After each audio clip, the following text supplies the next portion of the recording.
Hey guys, what's going on? This is Pants Our Dragon, and today I just want to be giving some tips on how to play League of Legends when you're behind. Because some people don't realize that the game kind of changes when they're a bit behind, and they gotta adapt to their new, harder environment. So I'll just be giving some tips and strategies to get yourself back in the game. The table of contents in this video will involve for junglers and people who are laning, and just general strategies in the mid game and late game. This video will focus on you as an individual, making choices instead of, your team deciding your fate for you. And so hopefully, this video will help your decision making. And so, with all that being said, let's get started.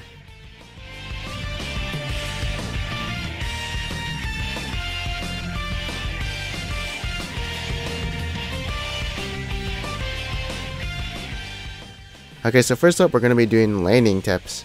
And the first tip we're going to be going over is avoid trades. So obviously you want to avoid trades as much as you can, as you'll probably lose them since you're down an item and maybe down a level. So the enemy is stronger, and if you do trade, well, you'll probably come out on the bad side of that trade. So if the enemy is like zoning you off CS, will you risk, taking harass and going for that CS in a trade, or back off and wait until you can actually get that CS with an auto attack, or however you want to get it. The next tip I want to be giving you guys is let your team carry you. So you might have the mindset where you're the carry and you absolutely must dumpster your lane or the game is over, and you don't realize that your teammates are, maybe actually winning their lanes. And then you might realize that, the game's not all about you. And so the way to let your team carry you is don't die. Like, if you stop feeding, that means your team has an easier chance of carrying you and, winning the game. So that's why I tend to play much more passively when I die and I see my other lanes are winning. Next tip, ward when you get an opening. So if you don't ward, you will probably get ganked. Well, I mean, you could avoid ganks if you had a ward, but you probably get what I'm saying. So usually what I will do is when I die from a gank, I'll probably buy a ward, since the jungler is the reason why I died, so I want to prevent that from happening again. Now, talking about ward timing, it's usually when you push the lane into your enemy, and that's when you go to your sides and ward out or go for a gank. You can also just ward out over the wall by your tower if you're feeling unsafe, and something I don't recommend is trying to harass your enemy under the tower, because that's only done if you actually have lane control and you also have the vision to protect yourself. Otherwise, you're making a risky move and an easy gank. And next up, we want to build defensively. So usually when you're behind and you build defensively, you'll eventually win that lane, since resist might negate damage.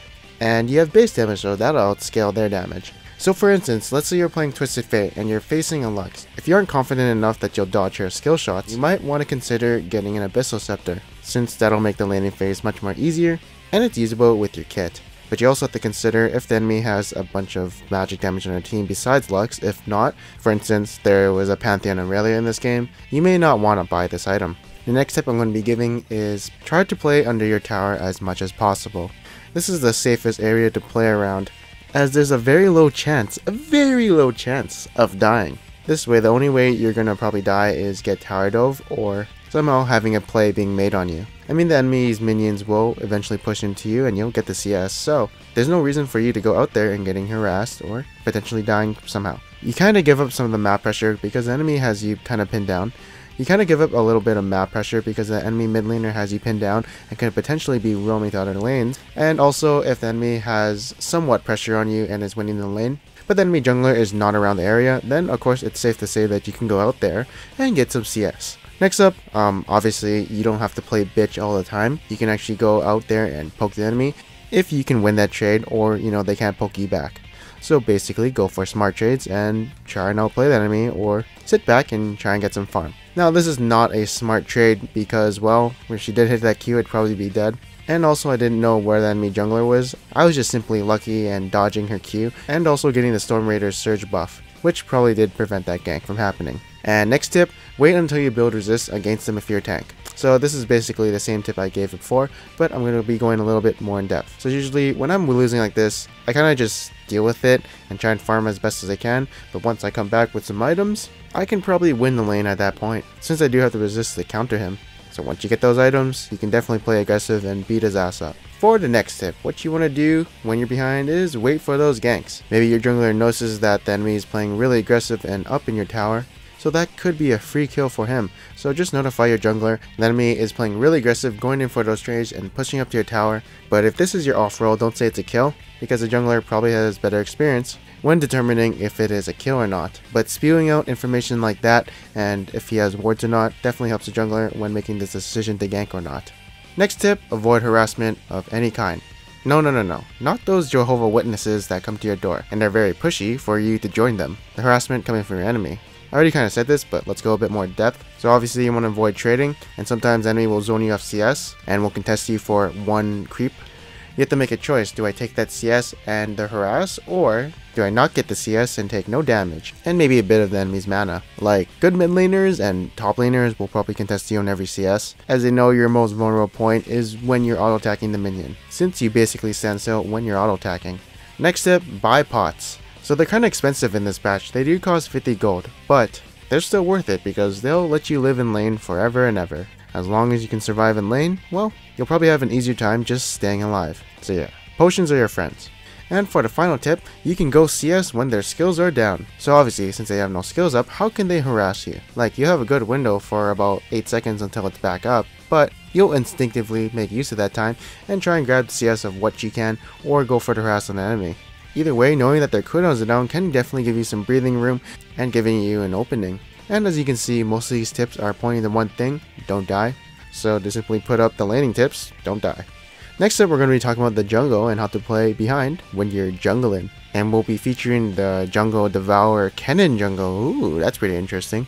But first tip, avoid the enemy jungler. The enemy is probably stronger than you, so don't go into his jungle and expect to kick his ass. If he is in an area that you kind of want to go into, back out of that area, because you probably can't contest whatever is in that area, like the Wraith camp, and it can lead into things like taking a lot of damage or just dying up in the enemy's jungle. And then, like the laning phase, build defensively. So a good example of this would be Rek'Sai.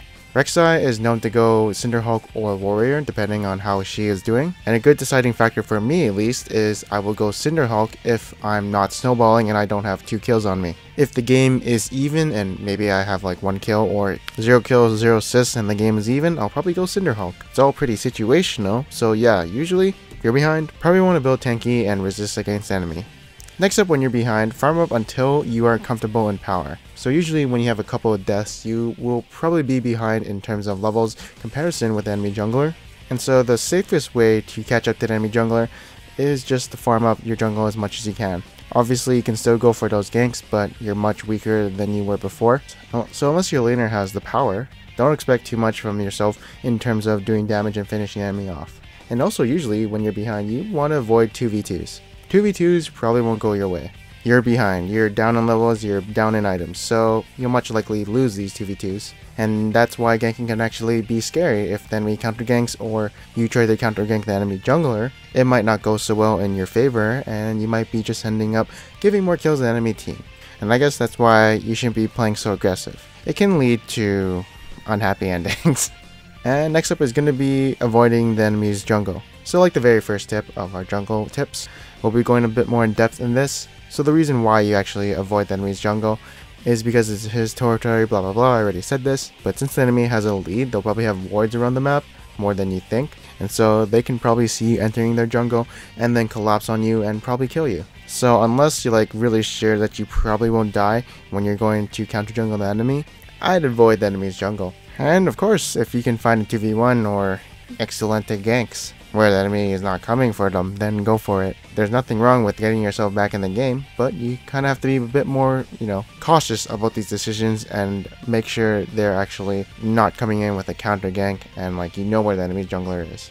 And next up, you want to support the winning lanes. So you know that tip I gave to the laners about letting your team carry you? Well, as a jungler, you can actually support them in carrying your ass by giving them wards, giving them jungle support, ganking the lane often, and just being around the area if anything happens. Things like this will definitely help your carries snowball the game, and hopefully grabbing that easy ELO for you. And next up, don't do the dragon early. It doesn't really give a lot of experience points, and by early game, I mean like levels 1 to 5, so if you're a jungler who can actually do it pretty early, you will actually be putting yourself behind but giving your team an advantage in more of the mid game, of course. But you'll probably be down 1 or 2 levels on the enemy jungler, so you won't have that early game pressure. And next tip, buy the wards or tracker's knife. So just getting wards for your team definitely helps them, gives your team a bit more map control, and of course gives them protection from any kind of gank. As a jungler who is behind, you won't really need the Stalker's Blade or the Skirmisher's Saber, because since you aren't snowballing and making aggressive moves, you won't be using these smites offensively, and you'll be playing more passively, so it's better for you to just, help your team and play that support role. Finally, we'll be doing general tips for mid game. This is going to be the last part, so bear with me here. And so for the very first tip, it's going to be a very simple one: fight with a numbers advantage. So 5v4s, all in your favor. This is a good way to come back in the game. If you see like an Aurelia top, ooh, go for it. You just might be able to get that pick onto the enemy team and get yourself back in the game. Next up will be letting an enemy team dragon. There have been so many times in lower elos where a team tried to contest the dragon even though they were considerably weaker than the enemy team, and what would end up happening is they would get aced and giving up another 5 kills plus dragons to the enemy team. Now, if you guys didn't know, the important dragons are dragon number 1 and dragon number 3. Number 2 and number 4 don't really count, they suck, but obviously you have to contest dragon number 5 every time, otherwise the enemy team has big boosts on their stats and, true damage. And then you just gotta wait until the enemy throws. So in this throw, I feel like the enemy was pushing too hard after pushing out mid tower, because they went for the top tower and they kind of forgot that Twisted Fate was in the game. So they were pushing pretty hard with relatively low healths, and that's an easy opportunity for Twisted Fate to come in the game and get some picks for him and a comeback. Some other common throws would be turret diving when they can't really do that and your team just kites them, and basically the turret's just wailing on them or zoning off some teammates of the enemy. And the next tip will be stalling out the game. So this is kind of hard, but there are many ways to do this. For instance, wave clearing. Wave clearing definitely stalls out the game, as they can't really push towers if they have no minions, so you can just sit back, kill the minions, and well, they can't get a tower, usually. And next up will be split pushing and pushing waves. So split pushing or pushing waves definitely attracts a lot of attention. Doing this will either have 2 things happen: have the enemy come on a wild goose chase and send a bunch of members to kill you, and obviously you don't want to die because that's actually better for the enemy team, but if you have the vision to just kind of back out after pushing the wave, they kind of have to send someone to deal with that wave and then, basically stalling out the game. And then go for picks if you have a good pick comp. Getting picks can definitely get you a comeback into the game. So if you see someone kind of out of position and you're grouped up and you can kill them, go for it. Pick comps and assassins like Rengar and Twisted Fate can definitely make a move onto the enemy, and the enemy can't really do anything if they're down a member, and you can fight them 5v4. And of course, warding up will help, since you can see where the enemy is going, what their next move is, and you can plan out yourself what you should be doing to counter their movement. And next up is going to be, if the enemy has Baron, you're probably gonna drop some objectives, especially the inner turrets, because they drop fairly quickly now and minions do get a pretty good buff. So it's not hard for the enemy to knock these towers down, and you're just gonna tell your team to back away from towers, since it is kind of uncontestable. Although the inhibitor turrets, yeah, those are the things you gotta protect, since you don't want the enemy getting a free inhibitor. And yeah, that is it for this video. I hope you guys enjoyed it. Let me know what you guys thought about this videos and whatever ideas you kind of want me to do a video on in the comments below. And also if this video actually did kind of help you get some insight on how to play behind, because that's definitely what I want to see, if this guide is actually helping people or not. And yeah, if you want to support my channel and you enjoyed this video, or this video actually did help you, definitely give this video a thumbs up. But if you didn't like it for whatever reason, then yeah, give a dislike. Anyways, thank you guys for watching this video. I hope you guys enjoyed it. I'm Patrick Dragon, and I'll see you guys next time.